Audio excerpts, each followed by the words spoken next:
Okay. I'm Tyra. I'm Stephanie. And I'm Megan. Oh, The characteristics of clothing I've noticed particularly kind of progressed throughout the decade. At the beginning of the decade, it was very much Edwardian clothing. Men's and women's clothing really were very different, though they both had a lot of layers. Men wore three-piece suits, would usually wear some sort of hat. Women would also wear some sort of hat, but it was usually frilly, it had feathers, and men's was just kind of like plain Jane, and women would have hobble skirts, and oddly enough, underneath those jackets, they had midi blouses and corsets and petticoats and like bloomers and all the things you think about when you think of old timey clothing. For men throughout the century, it didn't as much change. But what I did find interesting was that for the football team, it did change. So I guess it kind of goes to show that if you're doing some sort of manual labor or you're doing a sport, things that were paid much attention to, things kind of changed up as was necessary. Though even at the end of this decade, it just still wasn't very, you know, understandable in our modern lens because it's still like a lot of pieces to be, running around in. But this is also goes to show that it's different depending on what your needs were. In the middle of the decade, I thought it was interesting because a lot of things started to change here. The brassiere, or bras as we know it, were made at this point about 1904, which I thought was really interesting. And cotton was in abundance at this time, and so a lot of the clothing in this whole decade was made out of cotton or silks, which I thought is really cool. High collars were really a thing, though in the mid-century and towards the later century, as clothing started to kind of lessen and become less layered and less bulky, things kind of relaxed in the neckline. At the end of the century, I found a few different cool things. One of the things being that like corsets disappeared because of the invention of the bra. You still had a lot of these big puffy sleeves, and bustles kind of disappeared, which were a thing in the early century. And the swimwear especially changed, which I found really interesting, because at the beginning of the century, it was straight up dresses. And men had just kind of like a two-piece suit like set that was kind of easier to swim in. Women would drown because these dresses were too bulky in deeper waters. So throughout this particular decade, the swimwear got very different, in terms of layering and how they approached it towards women, because women were dying, which I thought was really interesting. But that kind of concludes characteristics of clothing. Thank you. So some of the historical events that happened in the 1900s.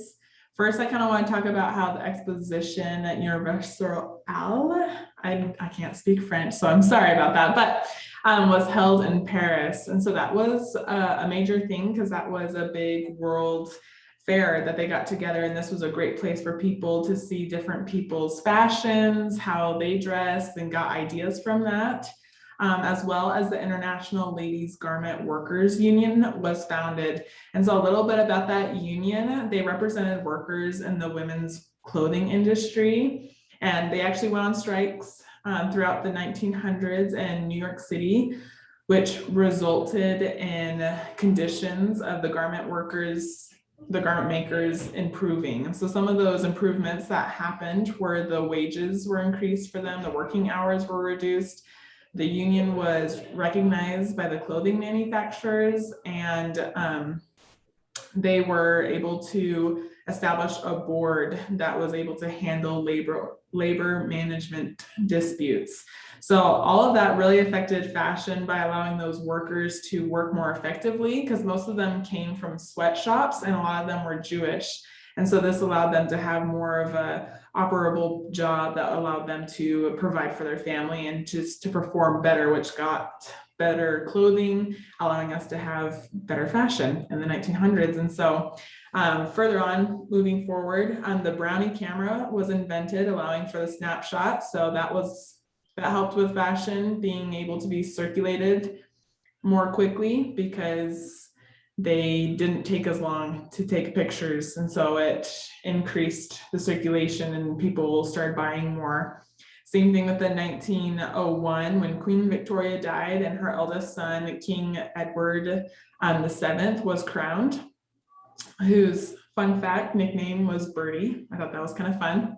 But he was seen as a fashionable socialite before becoming king. And so that played in a factor when he became king, is people looked to him, and we see that pyramid where they would look to him for a fashion and to know what to wear next. And so he was kind of that icon in England for that time for what to wear next in society. And so moving on to the next slide, we'll be talking about the historical events further on in the 1900s. So in 1903, this is when the Wright brothers had their first successful flight, as well as the first feature film, The Great Train Robbery was released. And those actually impacted fashion as well because they boosted the power of movement. They allowed people's imaginations to become bigger, which allowed people to create more unique designs and be able to think outside the box. And so we see that, and that was really based off of them being successful and things that no one ever thought could happen. No one thought that men could fly, but here they are proving that to be wrong. And the same thing with Henry Ford when he made the first Model T. He wanted to make it affordable, simple to operate, and durable. That really helped with the manufacturing to increase, and which helped us distribute more fashion to the people. And in 1909, the first newsreel film was shown in Paris. And as newsreel films became a thing, that allowed fashion to be more circulated, as well as they started incorporating them in small films and showing them when people went to the movie theaters. So those were some historical events that really influenced fashion in the 1900s.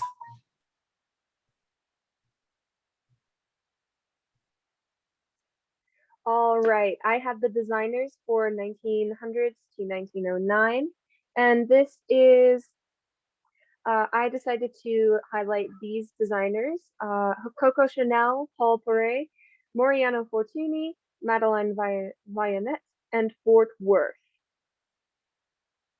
Coco Chanel opened her first shop in Paris in 1910, and she quickly rose to popularity after that.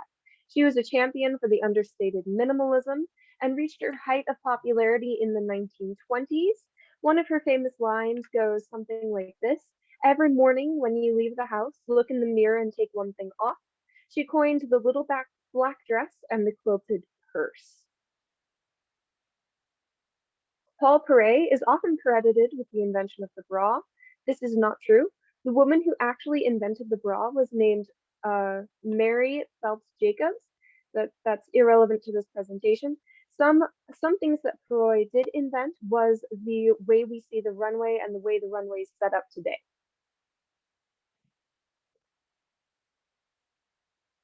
Mariano Fortuny was in the theater industry originally, but despite not being directly involved with the fashion industry, he invented the machinery that would be the forebearers of the machinery we would use to print cloth.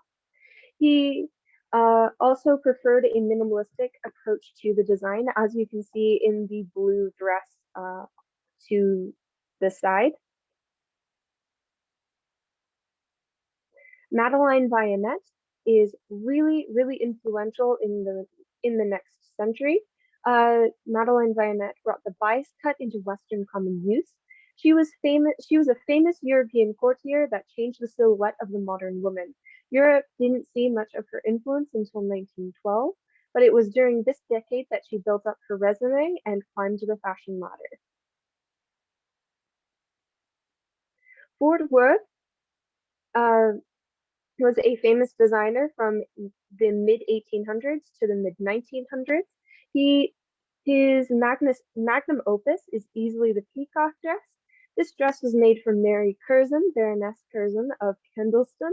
She wore it at the ball to celebrate Edward II's coronation. This is a sensation at the ball, and people are trying to recreate it to this day. Although it was and is a beautiful dress, this dress has strong ties to the subjugation and exploitation of India and her people. And these are my sources. Great, thank you.